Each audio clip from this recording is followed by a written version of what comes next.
আবার মাথা ব্যথা করতেছে, তোর আবার এক কাপ কফি বানাই দে। কি বলতেছো মা? আমি আজকে এত কষ্ট করে সারাদিন রূপচর্চা করলাম, স্কিন কেয়ার করলাম, কালকে আমার ভার্সিটির প্রথম দিন, এই জন্য। আর তুমি এখন আমারে বলতেছো আব্বারে কফি বানিয়ে দিতে। চুলার কাছে গেলে তাহলে তো আমার স্কিনটা আবার ডাউন হয়ে যায়, আর আমি এখন সারা রাত বসে আবার রূপচর্চা করতে পারবো না। এর থেকে ভালো তুমি আব্বারে খুব সুন্দর করে এক কাপ কফি বানিয়ে দাও।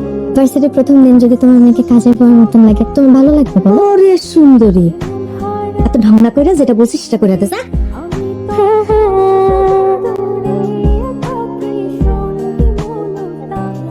সব সময় আমার সাথে এমন হয়, তাই বলে আজকে হতে হবে? কত ভাব নিয়ে আসলাম নিজেকে পারফেক্ট হিসেবে প্রমাণ করার জন্য, এখন যে অবস্থা হয়েছে পুরো সেমিস্টার কারোর সামনে দাঁড়াতেই পারবো না।